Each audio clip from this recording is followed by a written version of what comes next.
Thank you. Order. Questions to the Prime Minister. Stephen Kerr. Question number 1, sir. Thank you, Mr. Speaker. Mr. Speaker, I'm sure members across the House will wish to join me in marking Holocaust Memorial Day this Sunday. It is an opportunity for us to remember all those who suffered in the Holocaust and in subsequent genocides around the world. And it is a reminder that we must all challenge and condemn prejudice and hatred wherever it is found. Mr. Speaker, this morning I had meetings with ministerial colleagues and others. In addition to my duties in this House, I shall have further such meetings later today. Stephen Kerr. Thank you, Mr. Speaker. May I associate myself with the comments the Prime Minister just made in relation to Holocaust Memorial Day. May I also say, as a proud Scot, that the United Kingdom of Great Britain and Northern Ireland is the most successful political union that the world has ever known.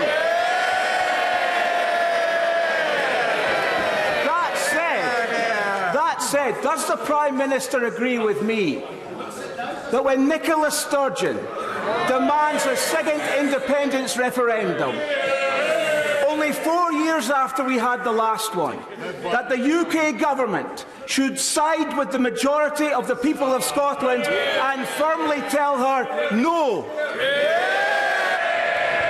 Can I say, my honourable friend is absolutely right. As he points out, Scotland held a referendum in 2014. It was legal, it was fair, it was decisive, and the people clearly voted for Scotland to remain part of the United Kingdom. But more than that, at the last general election, the people of Scotland again sent a very clear message that they do not want a second divisive referendum. But the SNP, sadly, are out of touch with the people of Scotland. They haven't yet heard that message. The last thing we want is a second independence referendum. The United Kingdom should be pulling together, not being driven apart. Jeremy Corbyn. Thank you, Mr. Speaker. Sunday is Holocaust Memorial Day, a time for us all to reflect on the horrors of genocide and to recommit to never again to allow the poison of anti-Semitism and racism to disfigure our society in any way. And the Prime Minister was also right to acknowledge the other genocides that have happened since the Second World War. It's up to us to try to prevent such horrors ever happening again anywhere in the world. Mr. Speaker, after the overwhelming defeat of her deal, the Prime Minister says she wants solutions to the Brexit crisis that command sufficient support in the House. The Chancellor and the Business Secretary agree, and I quote, there is a large majority in the Commons opposed to no deal. So will the Prime Minister listen to her own Cabinet members and take no deal off the table? What I, members of the Cabinet and the whole government are doing is working to ensure that we leave the European Union with a deal. And that is the way to avoid no deal, to leave the European Union with a deal. But I say to the right honourable gentleman that what I have been wanting to do and have been doing with members across this House is sit down and talk about how we can secure support in this House for a deal. The right honourable gentleman has been willing to sit down with Hamas, Hezbollah and the IRA without preconditions, yet he won't meet me to talk about Brexit. In this case, he's neither present nor involved. Mr. Speaker, actually, I did reach out to the Prime Minister last September when I offered to discuss our deals with her. And it appears, Mr. Speaker, that while the door to her office may well be opened, apparently the minds inside it are completely closed. She has shown no flexibility whatsoever in taking no deal off the table. The Chancellor reassured business that amendments would be put down that would have the effect of removing the threat of no deal, which is binding and effective. Given that those amendments are now tabled, will the Prime Minister confirm that, if passed, they would rule out no deal? The right honourable gentleman, what we have seen is amendments seeking to engineer a situation where Article 50 is extended. Now, that does not solve the issue. There will always be a point of decision, and the decision remains the same. No deal, a deal, or no Brexit. I'm delivering on Brexit. I want to do it with a deal. Why won't he come and meet me and talk about it? The only consistency in her strategy seems to be running down the clock on this by threatening no deal as an alternative to her dead deal. The CBI, Mr Speaker, says the projected impact of no deal on the UK economy would be devastating. Leaving with no deal would be a hammer blow to manufacturing industry in this country, costing jobs and damaging living standards. Last week, the Justice Secretary was asked if he ruled out a customs union. He said, "I don't think we can." However, the same day, the Leader of the House said that we cannot be in a customs union. Can the Prime Minister be clear? Does her government rule out a customs union with the European Union? The right honourable gentleman talks about a customs union, and I note that he's put an amendment down which refers to, well, the Labour Party used to refer to a comprehensive customs union, then it was a new customs union, now it's a permanent customs union. But the question,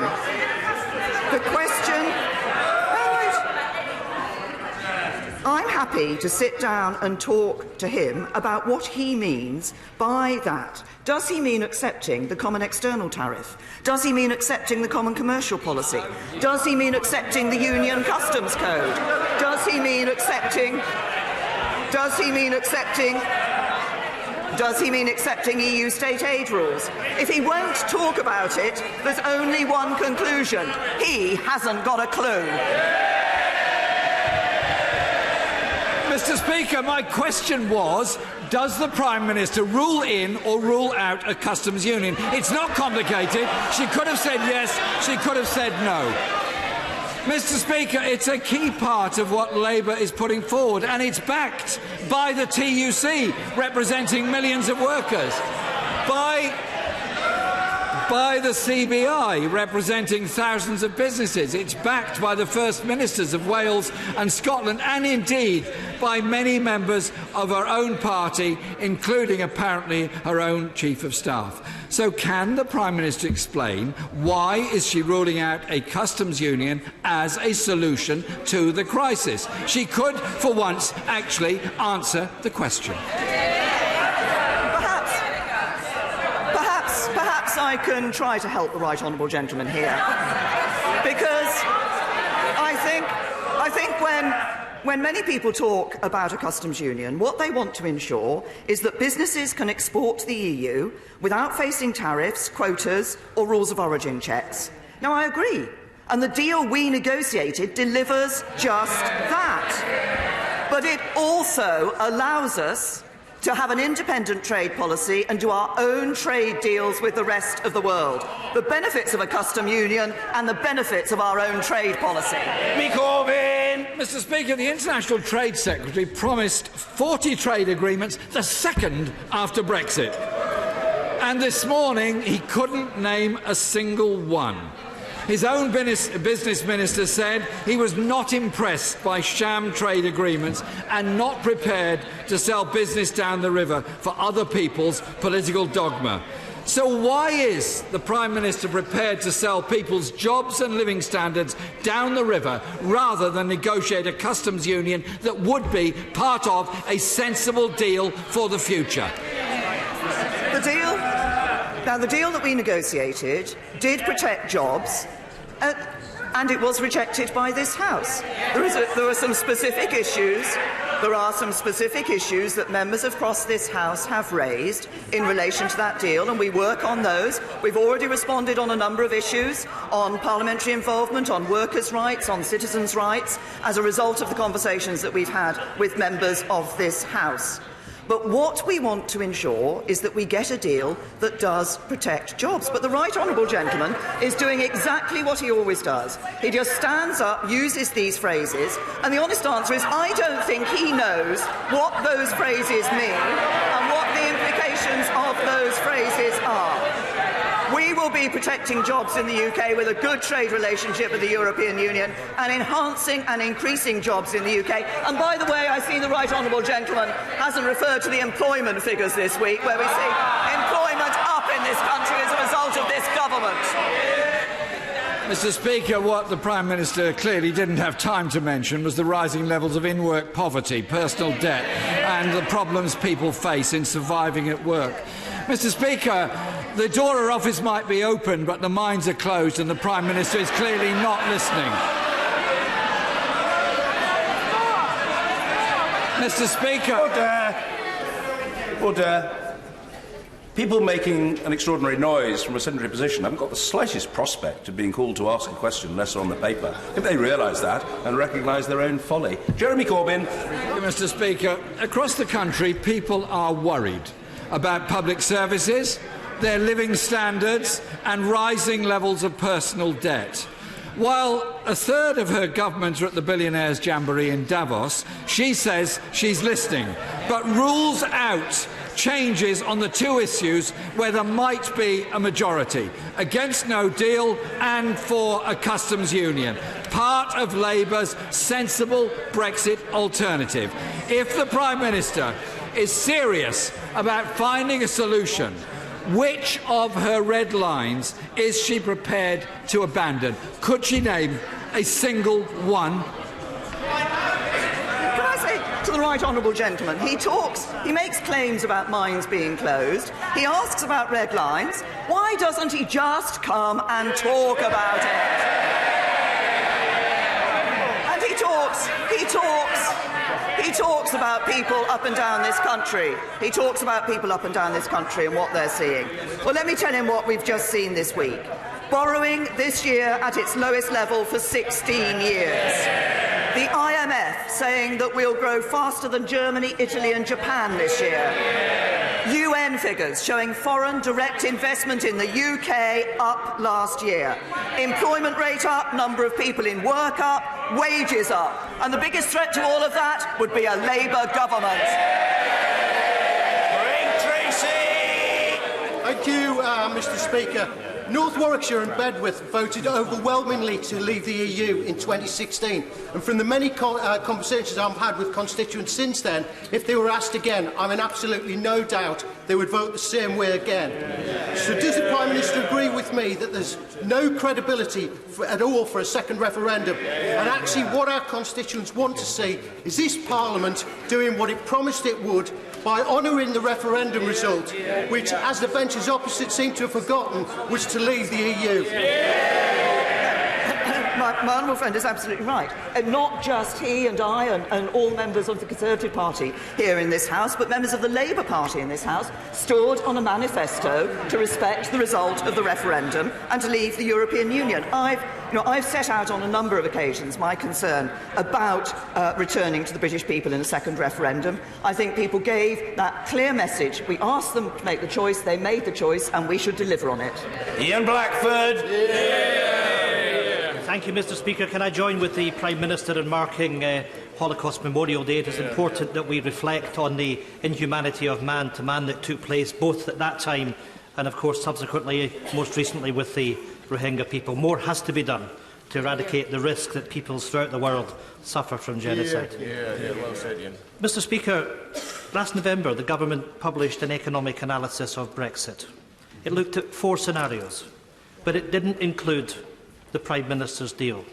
Can I ask the Prime Minister, has she done an economic analysis of her deal? If the right honourable gentleman obviously looked carefully at the economic analysis, and he will have seen that in that economic analysis we did look at the impact of different issues in relation to the trade relation and set that out very clearly. And what it made absolutely clear was that the deal, the proposal that the government had put on the table was the one that was best in terms of delivering on the referendum and ensuring that we were maintaining people's jobs and enhancing the economy. Ian Blackford. I can only take it from that answer, Mr. Speaker, that there is no analysis on the government's plan. And when we reflect on the paper that came out last November, Brexit will lead to a loss of up to 9% of GDP throughout the United Kingdom, costing jobs. Mr Speaker, it is the height of irresponsibility for the Prime Minister to bring a deal to this Parliament, and we haven't seen the economic impact. People up and down the United Kingdom are going to lose their jobs, are going to lose economic opportunity because of the ideology of this government. It is important that this House stands up and reflects on this and reflects on the economic security of our citizens. We have to be honest with people. We need to go back to the people and have a people's vote and let them determine what they want to do. We have been reflecting on the economic security of our citizens across the whole of the United Kingdom, and that is why we put forward proposals, the proposals that we did as a government last summer. It is why you see in the proposals in the deal that we negotiated with the European Union in the political declaration that ambitious trade deal for the future. But if the right honourable gentleman wants to reflect on the interests of citizens, and in the interests of the citizens of Scotland, he should reflect on the fact that being part of the United Kingdom is worth, and it's no good. The right honourable gentleman says he wants to know the figures and the economic analysis, and it's no good in them dismissing the figures and the economic analysis that show that being part of the United Kingdom is worth £10 billion in additional public spending, worth nearly £1,900 for every single person in Scotland. If he's interested in economics, stay in the United Kingdom and stop your policy of independence.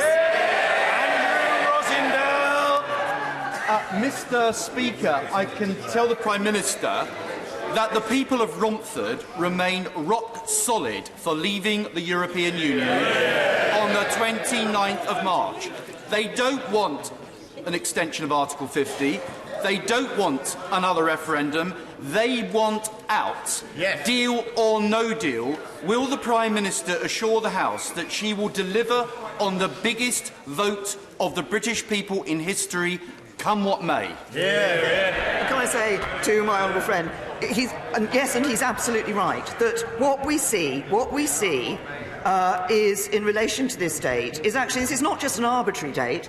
It was a date that effectively this House agreed to when it triggered Article 50, because it agreed, understood in that Article 50 process that there was a 2-year process, and that ends on the 29th of March 2019, as I said in response to the right honourable gentleman, the Leader of the Opposition.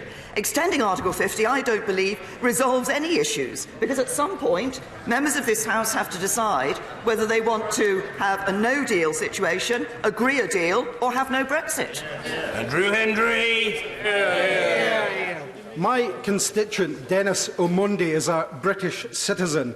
He has uncontested custody of his young daughter Anne, who is in Kenya. Despite visiting her as often as he can, she has been denied a visa because the Home Office claim he hasn't spent enough time with her. The problem is, Prime Minister, Dennis is a serving soldier in the British Army. He's stationed at Fort George and has served tours in Afghanistan, Iraq and Cyprus at the behest of the UK government. Does the Prime Minister believe this situation is fair? And will she look into how to reunite this loyal soldier and loving father with his daughter? Can I first of all thank Dennis for his commitment to the serving in our armed forces. All our armed forces do an incredibly important and brave job for us. I'm sure the honourable gentleman will not expect me to be able to look at the details of a case at the dispatch box on the floor of the House, but I will ask the Home Secretary to look at the case and respond to him. Bone. Thank you very much, Mr Speaker. Prime Minister, your government is stuffed full of Remainer ministers who do not want to leave the European Union. Would you replace them with colleagues from these benches who actually believe in upholding the decision of the British people to leave the European Union on the 29th of March?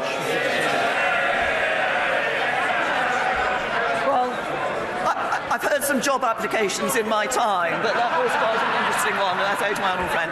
But can I just say to my honourable friend, my position and the position of this government and ministers across this government is very clear. It is our duty to deliver on the vote of the British people to leave the European Union. The two-year process ends on the 29th of March. That is the position of the government. And, of course, I'm always happy to consider job applications from my honourable friend. But the basis of his application, I have to say, was not correct, because the government is committed to taking the United Kingdom out of the European Union. Steve Reid. Britain is facing a homelessness crisis, and homelessness, like food banks and child poverty, is linked to deprivation. So how can she justify removing deprivation levels from her new council funding formula, taking money away from the weakest and the poorest in society, just so she can bail out failing Tory councils like Northamptonshire? I say to the honourable gentleman that we look obviously very carefully at the formula that is required in order to ensure that we have that fair funding between local authorities. As he will know, there are many cases where actually some of the measures within that have been used do not properly reflect the situation on the ground. We look very carefully at this to ensure that what we're doing is ensuring fair funding between local authorities. Gillian Keegan. Thank you, Mr. Speaker. To mark Holocaust Memorial Day, a Chichester choir will be coming to Parliament to perform Push, a moving opera about the life of Szymon Gronowski, who was pushed off a train by his mother to spare him from certain death at Auschwitz. His mother and sister died, but Szymon will be here to share his story, which shows us the best and worst of humanity, and at a time when anti-Semitism is rising across Europe and here in our communities. Would the Prime Minister agree it is vital that we learn the lessons of history to eradicate anti-Semitism, and if possible, join us at the performance in Speaker's House next Monday? Well, can I thank my honourable friend for raising this important issue and highlighting that case, which I think shows the horrors that so many people went through during the Holocaust. Can I say to her that we obviously welcome the Chichester Choir to Parliament, performing Push, as she says in the House today, and I'd like to commend them for their work in keeping alive this remarkable story of Szymon Gronowski. But, as I've just indicated, his story reminds us of the millions who were killed in the concentration camps, the absolute horror of the Holocaust. As I said, we should all remember that, and remember genocides that have sadly occurred since, and condemn hatred and prejudice in all its forms, including anti-Semitism wherever it's found. And there's no place for racial hatred in our society. I apologise because I suspect I may not be able to attend the performance that my honourable friend has referred to, but I hope she will pass on my thanks to the choir for coming here and for the work that they're doing. Sarah Jones. The Prime Minister promised after the Grenfell Tower fire that she would do whatever it takes to keep our people safe. Today, 19 months on, the vast majority, 85% of the hundreds of blocks draped in exactly the same highly flammable cladding are still covered. The Shergard fire in Croydon shows that Grenfell is just the tip of the iceberg. Thousands of council and private buildings across the country don't have sprinklers, despite the fire services saying they are essential. Mr. Speaker, the government doesn't even collect data on the number of fires in tower blocks. As the Prime Minister wastes billions on her no-deal gamble, there is a stench of complacency about these things that matter too. Mr. Speaker, when will the Prime Minister be able to tell this country that she has honoured her promise? Can I say to the honourable lady that obviously making sure that people are safe and feel safe is a very important for all of us, that they are able to feel and be safe in their homes. And I understand residents' concerns over this issue of cladding. We fully expect building owners in the private sector to take action and make sure that appropriate safety measures are in place. And make sure those safety measures are in place. Interim measures are in place when necessary on all of the 171 high-rise private residential buildings with the unsafe ACM cladding. But permanent remediation is rightly the focus, and we've repeatedly called on private building owners not to pass costs on to leaseholders. As a result of our interventions, 212 owners have either started, completed or have commitments in place to remediate. There are 56 owners that are refusing to remediate. We're maintaining pressure on this, but we rule nothing out. Mr Costa. Thank you, Mr Speaker. Non-surgical cosmetic treatments is an industry with no proper regulation. My constituent, Rachel Napier, suffered a terrible injury after a Botox filler was administered incorrectly. Will the Prime Minister assure me and this House that her government will look into appropriate regulation of non-surgical cosmetic treatments? Can I say to my honourable friend, first of all, can I extend my deepest sympathies to Rachel Napier, and we recognise that this growth in non-surgical treatments does increase the need for consumer protection. We're currently working with stakeholders to strengthen the regulation of cosmetics procedures, and we're committed to improving the safety of cosmetic procedures. And there are a number of ways that can be done: better training, robust qualifications for practitioners, but also clear information so that people can make informed decisions about their care. And we'd urge anyone who's seeking a cosmetic procedure to take the time to find a reputable, safe and qualified practitioner who's subject to statutory regulation or on an accredited voluntary register. But my honourable friend has raised an important issue. Thank you, Mr Speaker. In May 2018, Michel Barnier said that the only frictionless model for the future relationship with the UK would be Norway Plus, Norway being part of the single market plus a customs union. This means a Norway plus Brexit would eliminate the need for the backstop and would also be agreed very rapidly, thus eliminating the need to extend Article 50. If the Prime Minister really wants to do away with the backstop and really wants to leave the EU on the 29th of March without the need for an extension, why doesn't she pivot to the Norway plus option today? First of all, it is not the case that that is the only way to provide frictionless trade between the United Kingdom and the European Union. Other options have been put on the table. The question of the extent of that frictionless trade, it will be a matter for the second stage of negotiations. Order. Closed question. Michael Fabricant. Question 11. Brilliant. I'm pleased to say to my honourable friend that thanks to our economic record, there are 90,000 more small businesses in the West Midlands since 2010. The national living wage is giving over 170,000 people a pay rise in the West Midlands this year, and employment in the West Midlands has risen by 252,000 since 2010. And I can also say to my honourable friend, we will continue to support the region by investing over £430 million as part of the Greater Birmingham and Solihull Local Enterprise Partnership. Michael Fabricant. As ever, that's great news for the West Midlands. And it shows our firm economic policy.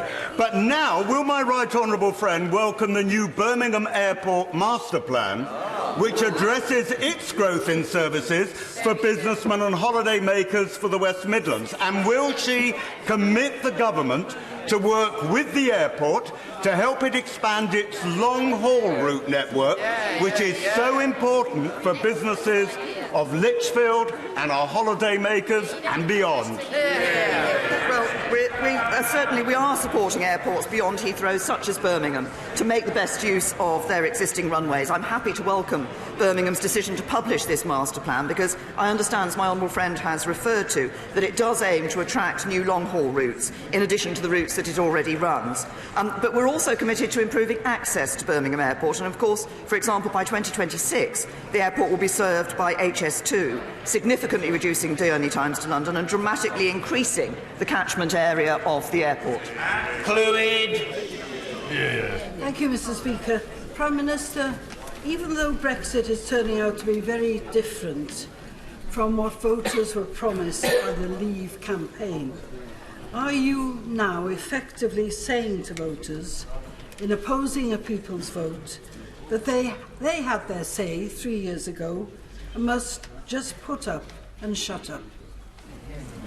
I think to say to the right honourable lady that what we are saying is that this House overwhelmingly voted to have the referendum in 2016 and for people to be asked their choice as to whether to leave or to stay in the European Union. I think when people voted to leave the European Union in 2016, there will have been a variety of reasons people voted that way. I think for many, they wanted an end to free movement. That's what we'll be delivering. I think for many, it was about sovereignty. That's why ending the jurisdiction of the European Court is important. An independent trade policy is part of that. That is what the government is delivering. We're delivering voting on the vote that took place and ensuring we do it in a way that protects jobs and gives people certainty for the future. Rachel McLean. Thank you, Mr. Speaker. 10 years ago, I had a cervical smear test that picked up some abnormalities which, if they'd been left untreated, could have developed into something much more serious. But unfortunately, Mr. Speaker, cervical screening is at a 21-year low, and over a quarter of women don't take up this life-saving test. So will the Prime Minister please join with me? We all know it's a bit uncomfortable and it can be embarrassing for some women, but will she please urge all women up and down the country to take up this life-saving test? Can I say to my honourable friend, I think her experience shows exactly why it is so important for women to take up this test, and we do need more to encourage women to undertake their cervical screening test. Public Health England will be launching a national campaign shortly to highlight the risks of cervical cancer and encourage women to attend their screening appointments. But I just say this because I know. I, as a Prime Minister, can stand here and say this. I know what it's like to go through a cervical smear test. It is not comfortable. Sometimes for some it will be embarrassing. Sometimes it's painful. But those few minutes can save lives. So I would encourage all women to take up their smear tests. John Mann. Speaker, on the Monday before Christmas, my constituent Nathan Garrett, aged 18, was referred by his GP for emergency mental health support. On the Tuesday, he was helping others, delivering my Christmas cards as he delivered many leaflets in elections over the years. And later, he asked the crisis team for emergency help, and none was forthcoming. On the Wednesday, Nathan went missing. And on the Thursday, I learnt at the volunteers event that we have every Christmas, and I was expecting to see him, that it all got too much for him and he'd taken his life. Nathan Garrett was a brilliant, engaging, kind young man. He was a county athletic champion. He was a talented, brilliant musician. He was incredibly popular. His parents and his grandmother are here today. Would the Prime Minister agree with me that when a teenager needs emergency mental health support, that support should be available within 24 hours? And would she ask her appropriate minister to meet with me and Nathan's family in order that we can push that forward today? First of all, can I say to the honourable gentleman that I'm sure that all members of the House will join me in sending our deepest condolences to Nathan's family and friends and all those who knew him. It sounds from what the honourable gentleman said that he was an incredible young man. Every life lost is a tragedy. The incidents that we see of suicide are deeply concerning, and that's why we're taking action in relation to suicide prevention. The honourable gentleman has also raised the issue of mental health provision, and we recognise the importance of increasing the provision for people who are suffering from mental health problems. And I'm very happy to ensure that the honourable gentleman can meet the appropriate minister to discuss this. Lucy Allen. Thank you, Mr. Speaker. Almost a year ago, the authorities in Telford agreed to commission an inquiry into child sexual exploitation in our town. This came after a lengthy campaign by victims and their families seeking justice and answers. The promised inquiry has not happened. There is no chairperson, there is no start date, it hasn't happened. Does my right honourable friend agree with me that the failure to hold the promised inquiry lets down victims, survivors and our community? And will she join with me in urging the Telford authorities not to sweep this under the carpet, but to deliver on their promises and to start this inquiry now? Yes. Well, can I say to my honourable friend that she's raised a very important issue, and these crimes were utterly appalling. That's why we have given highest priority to tackling child sexual abuse and exploitation, and it is very concerning that, as my honourable friend has said, that this inquiry has taken so long to start, having been announced, as she said, in the spring of last year. It's in the interests of victims and survivors that the inquiry is set up and running as soon as possible. That's what people deserve. to be able to see that inquiry taking place, and I will ensure that a Minister from the Home Office meets with my honourable friend to discuss this further. Stuart Hosey. Last October at PMQs, I asked the Prime Minister about my constituent Hassan Mirza and his 10-year struggle simply to renew his passport. I wrote to the Prime Minister and received a holding response 2 months ago. Since then, his uncle has passed away and he could not attend the funeral. His wife is ill, but he cannot visit her or his children. This is unacceptable. So when will the Prime Minister finally give me a detailed answer, and when will she get a grip of the failings in the Home Office? I say to the honourable gentleman, I can only apologise to him that he has not had a detailed answer from me before now. I'm sure he gets that, but more than that, my right honourable friend, the Home Secretary, is happy to meet him and discuss the case. Jack Lepresti. Thank you, Mr. Speaker. Will my right honourable friend join me in paying tribute to my constituent Bob Woodward, who sadly died on Sunday? When Bob's son Robert was diagnosed with cancer in 1976 at aged 8, he founded the charity Click, Cancer and Leukaemia in Childhood, and over the following decades he raised over £100 million in support of worthy causes, which has changed lives. He was an inspirational figure and a great and compassionate man, and recently had a train, one of the new Great Western Railway trains named after him. Will my honourable friend also join me in paying our condolences and our sympathies with his friends and family? Well, yes, I certainly am happy to join my honourable friend in expressing our sympathies and condolences to Bob Woodward's friends and family, but also in paying tribute to Bob. As my honourable friend has pointed out, he, after tragically losing his son to cancer, he dedicated his life to young cancer patients and their families, and was able to use his success as a property developer in providing residences where families of young cancer patients could live while their child was receiving treatment. I think it's a fitting legacy that there are now 10 of these properties in the UK, and CLIC is now a global organisation raising funds for care of families around the world. Bob Woodward suffered a terrible tragedy with the loss of his son, but he ensured that his work through his life is benefiting others. Ms McInnes. Mr. Speaker.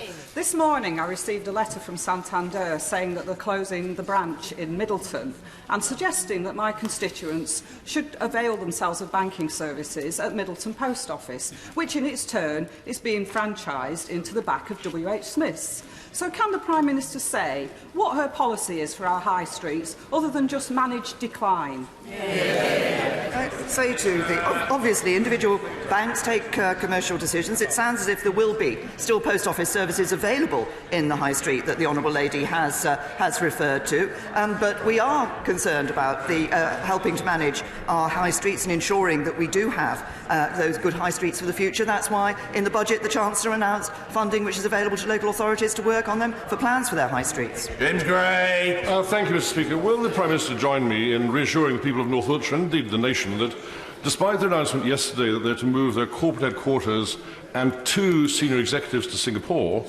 the commitment of Dyson to Britain remains undiminished, as is evidenced. As is evidenced by the £200 million he's investing in his research and development site at Lavington, and the £40 million investing in the Engineering and Design College at Malmesbury. He's totally and utterly committed to Great Britain, and this announcement yesterday has no effect at all on that commitment. Well, can I say to my honourable friend that Dyson are clear that they will continue to have a long-term future in the UK. They've trebled their workforce to 4,800 over the last 5 years. But of course, what matters to companies like Dyson is having a government that is unapologetically pro-business, which this government is, and a government is ensuring that our balanced economic policy sees increasing employment, exports and foreign direct investment in UK companies at record highs.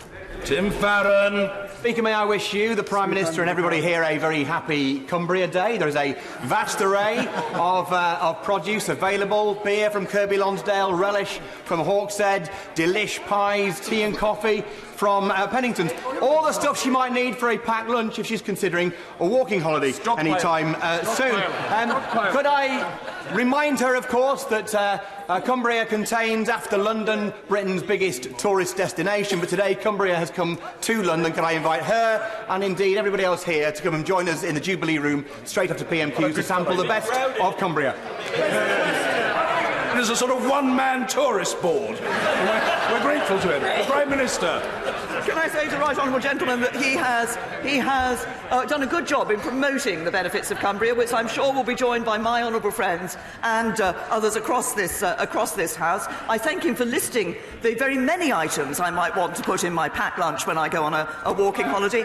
But I'm afraid I'm bound to say to the right honourable gentleman that while I recognise that Cumbria has good produce, Berkshire has good produce too. Order. Thank you.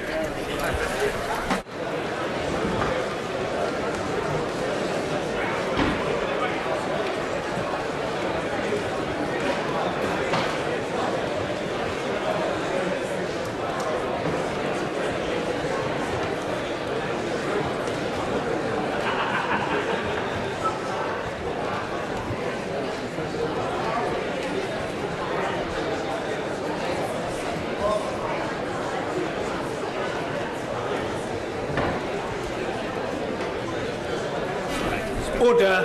Urgent question. Yasmin Qureshi.